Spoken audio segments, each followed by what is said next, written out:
Nas névoas do tempo, onde lendas se misturam à realidade, uma civilização floresceu em terras hoje tão familiares, mas repletas de mistérios insondáveis. Com suas mãos, moldaram ilhas flutuantes, com suas mentes, decifraram os segredos da terra e com seus corações, criaram manjares divinos que saciavam tanto o corpo quanto o espírito.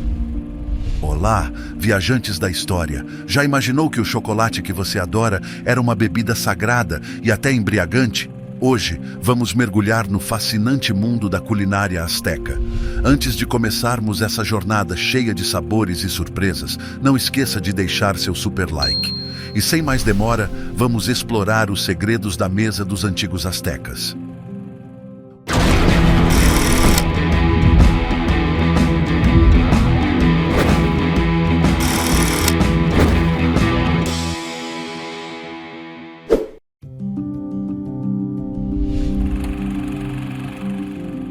Os astecas prosperaram na região que hoje corresponde ao México entre os séculos XIV e XV, até serem invadidos pelo espanhol Hernán Cortés em 1521. Esta complexa civilização mesoamericana tinha a agricultura e o consumo de alimentos, especialmente o milho, como pilares de sua cultura.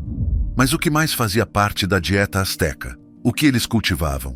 O que consumiam como sobremesa? Como preparavam seus alimentos?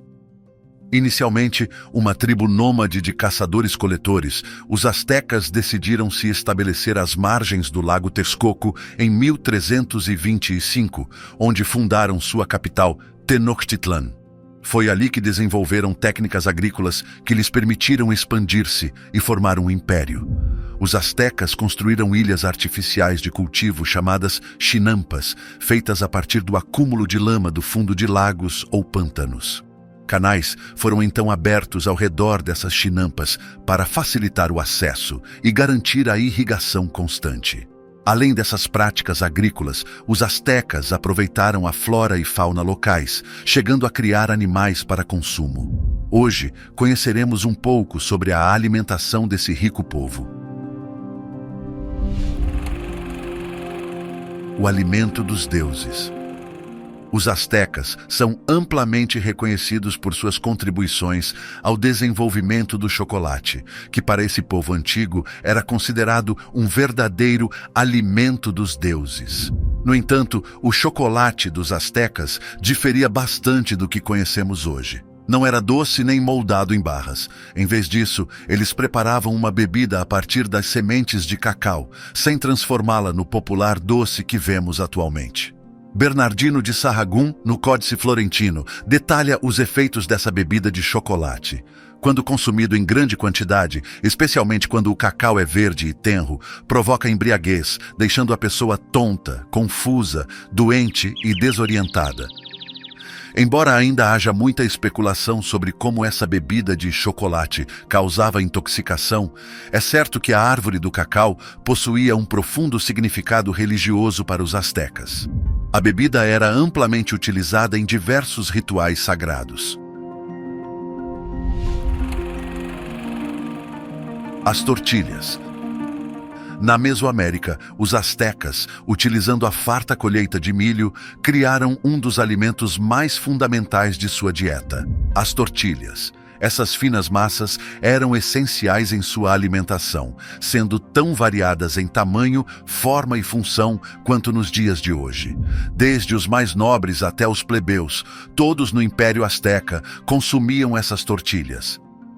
A produção dessas tortilhas começava com o milho, que passava por um processo chamado nixtamalização. Os grãos eram fervidos em uma mistura de água e cinzas de madeira de zimbro e, em seguida, deixados de molho durante toda a noite, até que a casca se soltasse. O milho resultante, após ser moído, transformava-se na farinha usada para a confecção das tortilhas. Os diferentes tipos de tortilhas eram nomeados conforme quem as consumia, nobres ou plebeus, e podiam ser misturadas ou recheadas, com uma ampla variedade de ingredientes. O Códice Florentino oferece uma visão detalhada das opções de tortilhas que podiam ser encontradas nos mercados de Tenochtitlan. O vendedor de alimentos oferece tortilhas dobradas, grossas, grosseiras, tortilhas com ovos de peru, feitas com mel, prensadas, em forma de luva, simples, sortidas, estufadas, doces, de sementes de amaranto, de abóbora, de milho verde, em forma de tijolo, tortilhas quebradas, esfareladas, antigas, tortilhas frias, torradas, secas e até mal cheirosas. Tamales de amaranto. Os tamales de amaranto eram uma iguaria especial na culinária asteca, refletindo o valor religioso que esse povo atribuía ao amaranto. As sementes e as folhas jovens de amaranto eram ingredientes comuns em diversos pratos, demonstrando sua importância na dieta asteca. As sementes podiam ser cozidas, misturadas com adoçantes como o maguey para formar uma massa, ou então adicionadas a outras preparações. Na confecção dos tamales, o amaranto desempenhava um papel fundamental, especialmente em versões preparadas para as classes superiores. Esses tamales, feitos de massa de milho cozida no vapor em folhas de milho e recheados com diferentes ingredientes, eram servidos durante festividades, ocasiões em que até os plebeus podiam experimentar essas delícias. O Códice Florentino, um manuscrito do século XVI, redigido por um monge espanhol na Mesoamérica, oferece uma descrição detalhada de algumas dessas preparações. Tamales feitos de flores de milho, com sementes de amaranto moídas e cerejas, e tamales recheados com folhas de amaranto. Guacamole. A guacamole, uma versão primitiva do guacamole, era um prato apreciado pelos astecas pré-colombianos. Eles consumiam essa deliciosa mistura feita a partir de abacates amassados, combinados com tomates e algumas folhas de coentro, criando um sabor único e característico da região. A historiadora Sophie Decoe oferece uma visão interessante sobre o guacamole. Envolto em uma tortilha de milho, de preferência recém-feita, ou até mesmo em um pedaço de tortilha, pode lembrar, ainda que vagamente, o sabor de Tenochtitlan. Criação de aves e animais selvagens. Os povos que habitaram a região que hoje é o México, antes mesmo dos astecas, foram os primeiros a domesticar perus, estabelecendo uma tradição que seus descendentes mesoamericanos continuariam a seguir. Os perus que consumimos hoje foram domesticados pela primeira vez pelos povos pré-astecas em algum momento entre 800 a.C.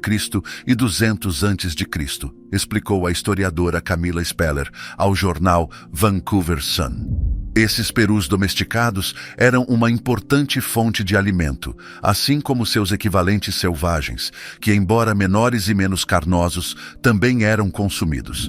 Além dos perus, os astecas incluíam em sua dieta uma ampla variedade de animais, como veados, queixadas, coelhos, lebres, ratos, tatus, cobras, tucutucos, gambás e iguanas. Esses animais, após serem capturados, eram engordados em cativeiro até o momento de serem consumidos. Huitlacoche. Conhecido como a trufa mexicana, o huitlacoche é um fungo que cresce no milho e atualmente é considerado uma iguaria sofisticada. Ele é descrito como uma massa cinza e desorganizada, brilhante por fora e escura por dentro quando madura. No idioma Nahuatl dos astecas, o huitlacoche significa excrescência adormecida, uma referência ao efeito do fungo no desenvolvimento dos grãos de milho, fazendo com que adormeçam. No entanto, os astecas viam essa praga como uma verdadeira bênção disfarçada, transformando o fungo, que prejudicava o milho, em um alimento nutritivo e valorizado. Quando jovem, o fungo branco é saboroso quando consumido cru, enquanto o fungo negro, mais maduro, revela seu melhor sabor quando cozido. Bebidas alcoólicas. Os astecas também consumiam bebidas alcoólicas. Beber era um ato cerimonial e ritualístico para esses antigos mesoamericanos. Octli, também conhecido como pulque, era uma bebida fermentada feita a partir da seiva doce da planta de agave. Os astecas chamavam essa planta de maguey, e ela estava associada à deusa do pulque, Mayahuel. Embora os astecas tenham criado vasos intricados para os rituais de Octli, a bebida em si é anterior a eles. Os próprios astecas tinham regras rígidas para o consumo de Octli. Por exemplo, apenas mulheres que já haviam passado da idade fértil podiam beber.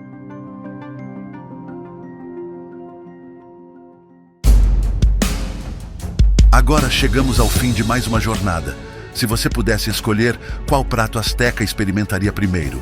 A embriagante bebida de chocolate ou a exótica trufa mexicana? Sua perspectiva é valiosa para nós, então deixe seu comentário e entre na conversa.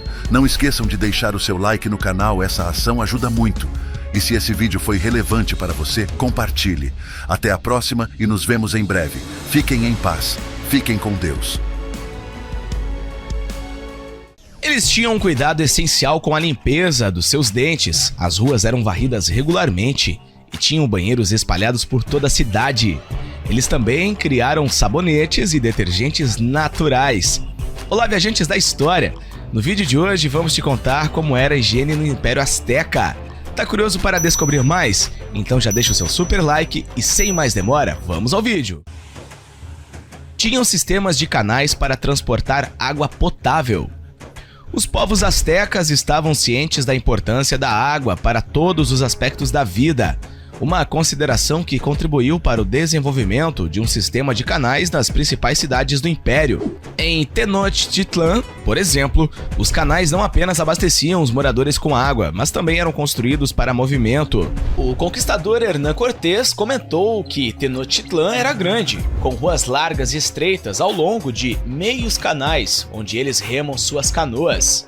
Os canais que traziam água potável para o uso pessoal eram revestidos com gesso, acompanhados por redes para remover dejetos humanos e outros detritos. O conquistador Hernán Cortés observou: ao longo de uma das calçadas dessa grande cidade correm 2 aquedutos de argamassa.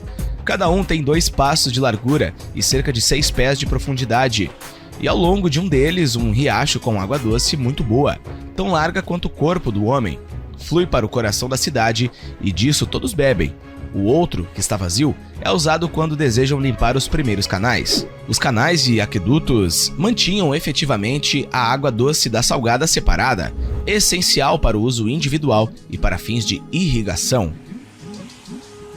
Muitas casas astecas eram equipadas com banhos a vapor. Outro benefício do extenso sistema de água nas cidades astecas foi a inclusão de banhos em residências particulares. Embora a maioria dos astecas tomasse banhos frios, eles também participavam de banhos a vapor para fins ritualísticos. O Temazcal asteca era uma cabana de vapor, um recinto sem janelas que apresentava um piso aquecido, salpicado de água fria, construída de acordo com a prática mesoamericana de longa data.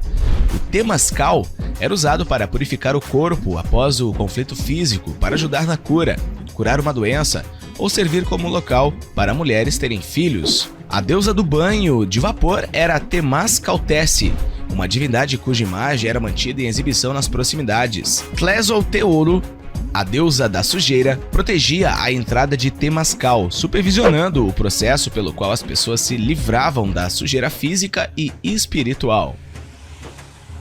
Criaram sabonetes e detergentes naturais.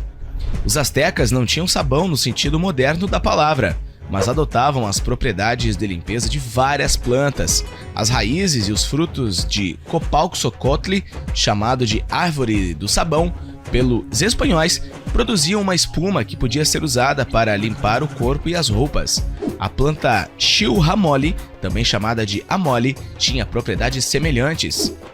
Uma planta adicional, o amole, foi descrito como comprido e estreito como juncos. Tem um rebento, sua flor é branca, é um limpador. As grandes, as raízes grossas, removem os cabelos, tornam a pessoa careca. Já os pequenos, os esguios, são um limpador, um sabonete. Lavam, limpam, tiram a sujeira. A população em geral durante o mês do Atemotli, o 16º mês do calendário solar, durante o qual as chuvas caíam pela graça de Tlaloc. Da mesma forma, as mulheres não lavavam o rosto enquanto os homens estavam lutando. O valor da limpeza era prático e ritualístico. Os prisioneiros sacrificados até tomavam banho antes de serem executados. Eles usavam perfumes e desodorantes para eliminar odores. De acordo com o manuscrito Badianos, um texto que falava das plantas de 1152, os astecas tinham grande preocupação com o odor nas axilas.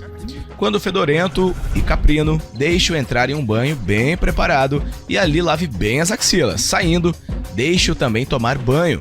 Para isso, pegue as plantas pulverizadas, um osso humano e um osso de cachorro recentemente removidos do corpo, e o suco de todas as flores e plantas bem cheirosas, com as quais o odor de hirsina será dissipado. Os astecas também aplicavam desodorantes para afastar o odor corporal, usando ingredientes como goma de copal, óleo de âmbar e óleo de bálsamo. As mulheres usavam perfume, provavelmente semelhante à mistura aplicada a indivíduos doentes e feridos. Para separar o odor fétido dos enfermos, os pacientes eram ungidos com um perfume feito de flores, agulhas de pinheiro e frutas. Os astecas também queimavam incenso, especialmente os sacerdotes, durante os rituais religiosos. Um rosto limpo e roupas limpas eram essenciais. Permanecer limpo e puro era a maneira ideal de encontrar o marido. Segundo o Códice Florentino, obra do frade franciscano espanhol Bernardino de Sahagún, do século XVI, como um dos poucos relatos em primeira mão da sociedade asteca, o Códex contém informações sobre as tradições culturais do mundo asteca, incluindo esta orientação que um pai oferece à sua filha. De manhã, lave o rosto, lave as mãos, limpe a boca. Ouça-me, criança. Nunca maquie nem pinte o rosto. Nunca ponha vermelho na boca para ficar bonita. Maquiagem e pintura são coisas que as mulheres leves usam. Criatura sem vergonha. Se você quer que seu marido a ame, vista-se bem. Lave-se e lave suas roupas. De acordo com Sahagún, as cortesãs, mulheres que se vestiam e se arrumavam para agradar, usavam maquiagem e perfumes, incluindo um creme amarelo chamado Axim, que lhe dá uma pele deslumbrante. E às vezes, por ser uma mulher perdida e solta, ela se veste de vermelho. Na verdade, as mulheres costumavam usar alguma maquiagem, embora com moderação. O cosmético mais comum era a axina, uma espécie de lama amarela espalhada na pele. A saúde na linha de frente foi elogiada por observadores espanhóis.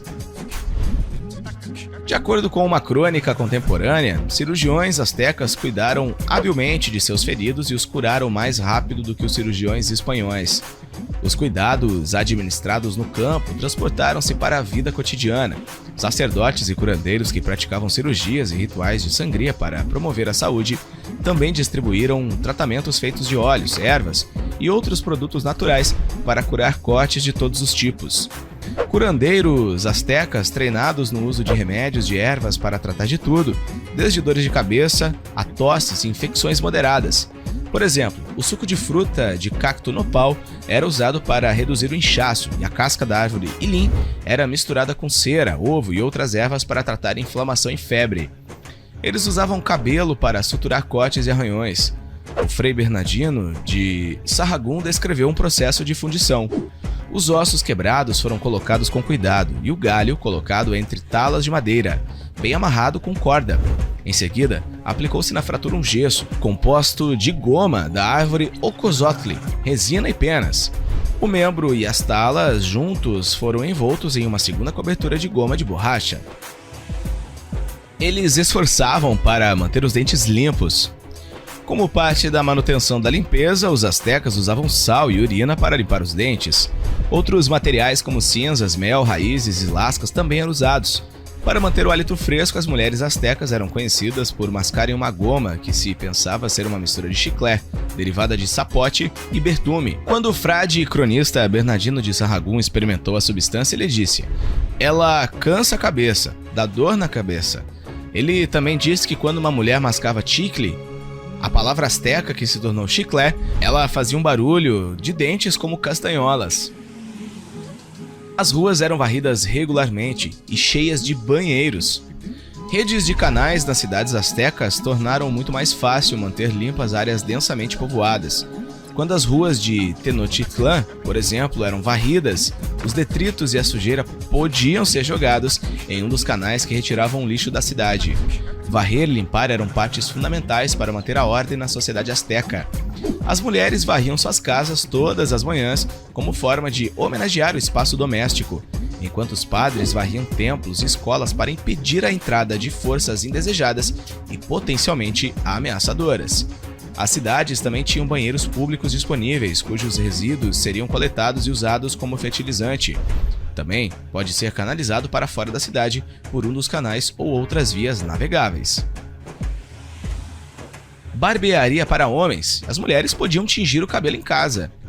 Enquanto Hernán Cortés explorava Tenochtitlán, ele observou: existem estabelecimentos como barbeiros, onde os residentes vão se lavar e fazer a barba. Os estilos de cabelo dos homens no Império Azteca variavam bastante, com os sacerdotes mantendo cabelos longos e às vezes emaranhados de fuligem, e os homens comuns usavam cabelos curtos. Os meninos eram tosqueados até os 10 anos de idade. Nesse ponto, eles deixavam crescer um pedaço de cabelo na nuca, apenas raspando depois de provarem serem um guerreiro de sucesso. As mulheres podiam pintar o cabelo usando lama negra ou uma erva verde que produzia um brilho roxo no cabelo. Algumas mulheres raspavam a cabeça completamente, enquanto as mulheres mais velhas, principalmente as mães, tinham cabelos longos, divididos na nuca e puxados para trás com uma corda. A argila também poderia ser usada depois que o cabelo fosse tratado para caspa, um tipo de sujeira que levava a limpeza com urina, e a limpeza vigorosa com caroços de abacate moídos, para trazer a cor de volta aos cabelos. No caso da sarna, homens e mulheres tinham a cabeça raspada e novamente eram mergulhados em urina e misturas de ervas de pinheiro, caroço de algodão e abacate para eliminar pragas. As festas começavam e terminavam com as mãos limpas. Os astecas faziam 2 refeições por dia, um café da manhã e um jantar à tarde. Às vezes, também de noite, pode significar uma porção adicional de mingau. Mas para os membros da classe alta da sociedade, um banquete à noite pode resultar em uma noite cheia de comida, entretenimento e excessos. O jantar requintado começou com as mãos limpas. Quando todos chegaram, receberam água para lavar as mãos e a refeição foi servida. Feito isso, eles lavaram as mãos novamente e suas bocas, e em seguida cacau e cachimbos foram entregues. O governante de Moctezuma, conhecido pela sua fidelidade à limpeza pessoal, participou neste ritual ao lado de seus convidados, pois 4 mulheres muito bonitas e muito limpas deram-lhe água para as mãos na bacia funda, a que chamam de xicales. Você já tinha ouvido falar de todos esses hábitos de limpeza do Império Azteca? Qual deles mais te surpreendeu? Deixa nos comentários. E não sai do vídeo sem deixar o seu super like, ajuda muito o canal. Um forte abraço e até o próximo vídeo.